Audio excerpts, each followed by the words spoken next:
Hi guys, எல்லாரும் எப்படி இருக்கீங்க? உங்களை பார்த்ததுல எனக்கு ரொம்ப ரொம்ப சந்தோஷம்.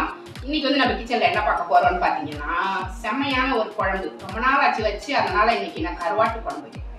சூப்பர் கருவாடு பாருங்க. கருவாடு வாங்கும்போது இந்த மாதிரி வெள்ளையா பார்த்து வாங்குங்க, நல்லா பாருங்க, ஃப்ரெஷ்ஷா இருக்கு பாருங்க. கருப்பை பார்த்து வாங்காதீங்க, அது பழைய கருவாடு நல்லா இருக்காது. சூப்பரா இருக்கா? இது என்ன கருவாடுங்க? பண்ணா கருவாடு. இது பேர் பண்ணா மீன் போல இருக்கு. அதுல கருவாடு பண்ணியிருக்காங்க. நல்லா வெள்ளை வெள்ளையா இருந்து சூப்பரா இருக்கு, சதையா இருக்கு. இதை ஃபர்ஸ்ட் நம்ம கிளீன் பண்ணிட்டு பச்சை தண்ணியில ஊற வைங்க. வெந்நீர்ல ஊற வச்சிங்கன்னாக்கா அந்த சதையெல்லாம் பிரிஞ்சு போயிடும். அதனால பச்சை தண்ணியில ஊற்றி அப்படியே கொஞ்ச நேரம் ஊற வச்சிங்கன்னா அந்த இருக்கிற உப்பெல்லாம் ஊறிடும். நம்ம குழம்புல போட்டப்ப நல்லா இருக்கும். நம்ம வந்து எப்படி கட் பண்ணணும்னா, இதெல்லாம் அப்படியே கட் பண்ணிடும்.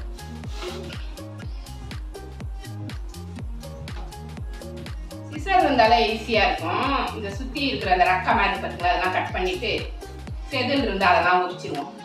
சாதம் வச்சுட்டேன், வெந்துக்கிட்டு இருக்கு எலக்ட்ரிக் குக்கர்ல. புளியும் ஊற வச்சு எடுத்து வச்சிருக்கேன். கருவாடை ஊற போட்டுட்டு குழம்புக்கு தேவையானதெல்லாம் ரெடி பண்ணிட்டு வந்துடுவோம். இந்த மாதிரி முள்ளெல்லாம் இருக்கும் பார்த்தீங்களா, இதெல்லாம் அப்படியே கட் பண்ணுவோம் ஃபர்ஸ்ட்.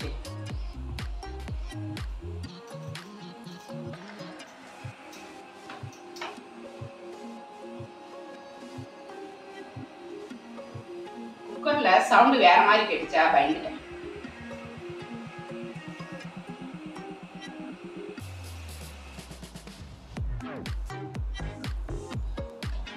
எல்லாம் சுத்தி உள்ள முள்ளெல்லாம் கட் பண்ணிட்டேன். இதுல செதில் இருந்துச்சுன்னா அப்படி கையாலேயே கூட இப்படி எடுத்து விடுங்க, வந்துடும். இந்த செதில்லாம் அவ்வளவா இல்ல, இருக்கிற வரைக்கும் சும்மா பாருங்க, குட்டியா இருக்கு, குட்டியா இருக்கு. அதை மட்டும் எடுத்துங்கன்னா வெந்த உடனே குழம்புல போய் விழுந்துடும், குழம்புல கிடக்கும். அப்புறம் அதை எடுக்கலன்னா வாயிலெல்லாம் சிக்கிட்டே இருக்கும்.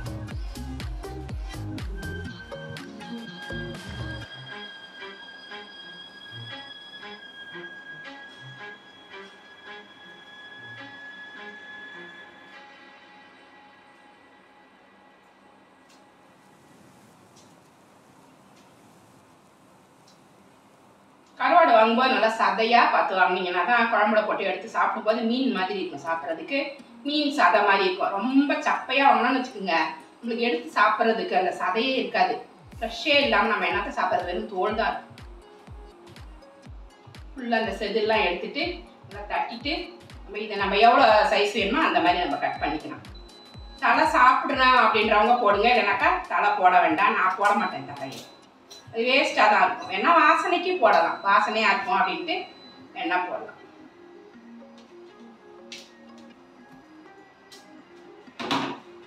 இது தலையும் போடலாம் போல, இதுலேயும் கொஞ்சம் சதை இருக்கு பாருங்க. அதனால் நம்ம தலையும் போட்டுருவோம், வேஸ்ட் பண்ண வேண்டாம். சதை இதுக்கு நல்லா இருக்காது, அதனால நான் போடுறதில்லை. இது வந்து நான் 3 பீஸாக போட்டுக்கிறேன்.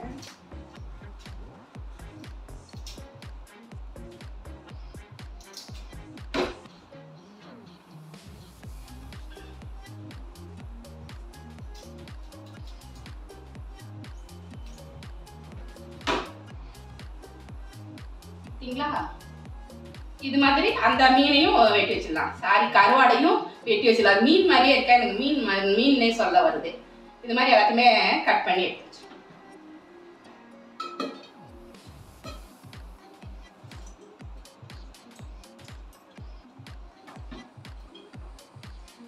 வச்சுங்களா. கட் பண்ணோடனே சூப்பராக வந்துருச்சு. இதை நல்லா வாஷ் பண்ணிட்டு தண்ணி ஊற்றி ஊற வச்சிடுறேன். கருவாடு குழம்பு வைக்கிறதுக்கு இன்றைக்கி வந்து நான் கத்திரிக்காய் கட் பண்ணி வச்சுருக்கேன். அந்த மாதிரி வாழைக்காய் தோல் சீவிட்டு சின்ன சின்னதாக கட் பண்ணி வச்சுருக்கேன். கத்திரிக்காயை 4ஆக கட் பண்ணிவிட்டு, முழு கத்திரிக்காயை 4ஆக கட் பண்ணிவிட்டு, உள்ளார பூச்சி இருந்தால் எடுத்துருங்க, நல்லா செக் பண்ணிவிட்டு வச்சுக்கோங்க, நல்லாயிருக்கும். அது மாதிரி 2 பெரிய வெங்காயம் கட் பண்ணி வச்சுருக்கேன், 2 தக்காளி, பூண்டு 2 பூண்டு அளவுக்கு உரித்து வச்சுருக்கேன். இதை அப்படியே போடக்கூடாது, லைட்டாக நசுக்கிட்டு போட்டிங்கன்னா தான் அந்த கருவாடு குழம்பு நல்லா வாசமாக இருக்கும். பாத்திரத்தில் எண்ணெய் ஊற்றிருக்கேன். குழம்பு வைக்கிற பாத்திரத்தில் எண்ணெய் ஊற்றிட்டு கடுகு கொஞ்சம் வெந்தயம் போட்டு தொலைச்சிக்கோங்க, இப்போ தான் வாசமாக இருக்கும். முட்டை வேக வச்சுருக்கேன். கருவாட்டு குழம்புக்கு மேட்சாக இருக்கிறது என்ன சைட் டிஷ்ஷுன்னா, முட்டை அப்படியே வேக வச்சு அப்படியே ஃபுல் முட்டை சாப்பிடுவோம்ல முழுசாக, அதுதான் சூப்பராக இருக்கும்.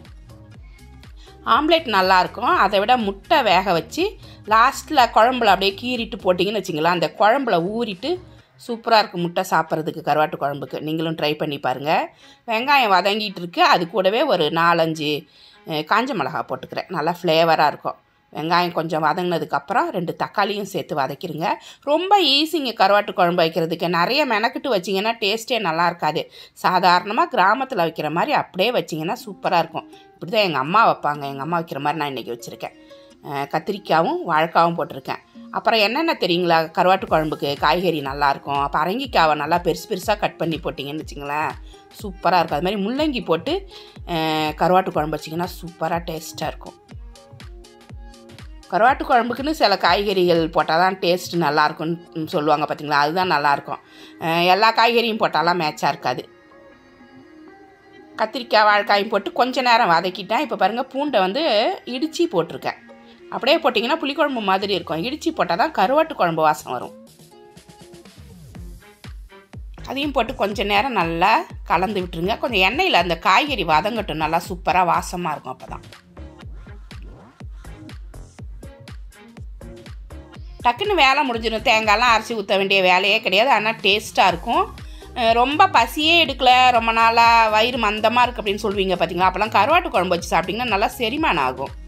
கருவேப்பிலையும் கொஞ்சம் போட்டு வதக்கிக்கிறேன் நான்.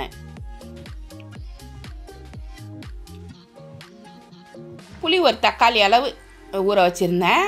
அதை நல்லா 2-3 வாட்டி கரைச்சி ஊற்றி வடிகட்டி ஊற்றிக்கலாம். நம்மளுக்கு எவ்வளோ குழம்பு தேவையோ அதை விட கொஞ்சம் தண்ணி அதிகமாக வச்சிங்கன்னா காய்கறி வெந்து இந்த குழம்பு ரெடி ஆகிறதுக்கு சரியாக இருக்கும்.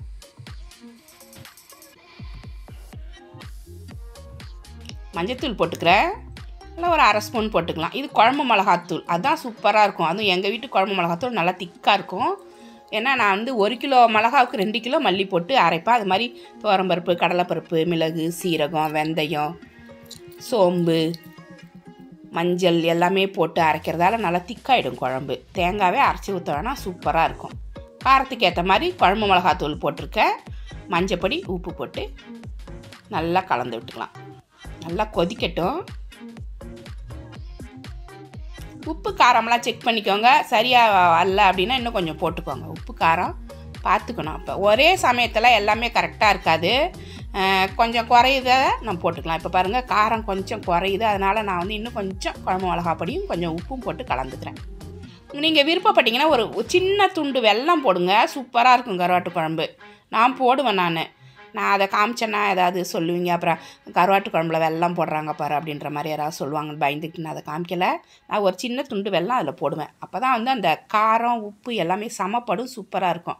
காய்கறியெல்லாம் வெந்து நல்ல குழம்பு கரெக்டான பக்குவத்துக்கு வந்துருச்சு. இந்த சமயத்தில் நம்ம கருவாடை போட்டுட்டு ஸ்டவ்வை வந்து சிம்மில் வச்சுருங்க 1 நிமிஷம். இல்லைனாக்கா ஆஃப் பண்ணி கூட போட்டுருங்க. மண் சட்டியில் வச்சிங்கன்னா ஆஃப் பண்ணிவிடுங்க. இல்லைன்னா கருவாடை பிரிஞ்சு குழம்புல கலந்துரும். நம்மளுக்கு எடுத்து சாப்பிட்றதுக்கு வராது. குழம்புல வந்து முள் கலந்துரும். அதனால் பார்த்து வேக வைக்கணும். ரொம்ப நேரம் வேக வைக்கக்கூடாது. கொஞ்சம் அந்த சூடுலேயே மூடி வச்சுட்டா கூட சூப்பராக இருக்கும். இப்போ முட்டை வேக வச்சு உரித்து வச்சுருக்கேன். இந்த கருவாடு போடும்போதே அது கூடவே 4 இடத்துல இந்த மாதிரி கத்தியால் கீறி விட்டுட்டிங்கன்னா குழம்பு உள்ளே போய்ட்டு நல்லா காரசாரமாக சூப்பராக இருக்கும். இது மாதிரி போட்டுக்கிறேன். நான் ஒரு 4 முட்டை தான் இன்றைக்கி வேக வச்சேன். நாங்கள் 2 பேர் தான் இருக்கோம். ஆளுக்கு 2 முட்டை அப்படின்னு கணக்கு பண்ணி போட்டு வச்சுருக்கேன். இது வந்து சாதத்துக்கு மட்டும் இல்லைங்க, இட்லி தோசைக்கும் சூப்பராக இருக்கும். இந்த கருவாட்டு குழம்பு சூப்பராக இருக்கும். அதுவும் தோசைக்கு செம்மையாக இருக்கும். போட்டுட்டேன்னா இதை மூடிட்டு சிம்மில் வைக்கிறேன். 1 நிமிஷம் வச்சுட்டு ஆஃப் பண்ணிவிடுவேன். ஆஃப் பண்ணிவிட்டு கொஞ்சம் நேரம் அந்த சூடுலேயே வெந்துடும். அப்போ தான் சூப்பராக இருக்கும். ரொம்ப நேரம் கொதிக்க வச்சிடாதீங்க. இந்த மீன் வேறு ரொம்ப பண்ணா கருவாடு ரொம்ப சாஃப்டாக இருக்குது. போட்டோடனே குழஞ்சிரும் போல். அதனால் பார்த்து எடுக்கிறேன் நான். இதில் உடையாமல் இருக்குது. குழம்பு ரெடியாக இருக்குது பாருங்கள். செம்ம வாசமாக இருக்குங்க. Super taste. சாதத்துக்கு போட்டு சாப்பிடும்போது சூப்பராக இருக்கும். சாதம் நல்லா உதிரியாக சூப்பராக வடிச்சுக்கோங்க. வடிச்சிட்டு இந்த கருவாட்டு குழம்பு போட்டு முட்டை தொட்டு சாப்பிடும்போது செம்மையாக இருக்கும். நல்லா செரித்து பசி எடுக்கும். நல்லா சூப்பராக கருவாட்டு குழம்பு செம்மையாக ரெடியாக இருக்குது. செம்ம டேஸ்ட்டாக இருக்கும். ரொம்ப கரைஞ்சிடாமல் கருவாடை வந்து ஆஃப் பண்ணி எடுத்துக்கோங்க. சூப்பராக இருக்கும். அது மாதிரி முட்டையை வந்து அதிலே கீறி போட்டிங்கன்னாக்கா அப்படியே அந்த குழம்புலாம் ஊறிட்டு சூப்பராக இருக்கும். டேஸ்ட்டாக இருக்கும் இந்த கருவாட்டு குழம்பு. இந்த ரெசிபி உங்களுக்கு பிடிச்சிருந்தா நம்ம சேனலை சப்ஸ்கிரைப் பண்ணி வச்சுக்கோங்க. கூட வைக்கிற பெல் ஐக்கானே ப்ரெஸ் பண்ணி வச்சுக்கோங்க. லைக் பண்ணுங்கள், ஷேர் பண்ணுங்கள், கமெண்ட் பண்ணுங்கள். இவ்வளோ நேரம் என்னோட வீடியோவை பார்த்தா எல்லாருக்குமே நன்றி. Thank you friends. சூப்பராக இருக்குங்க. இது இட்லி தோசைக்கும் நல்லாயிருக்கும், சாதத்துக்கும் நல்லாயிருக்கும். பாய்.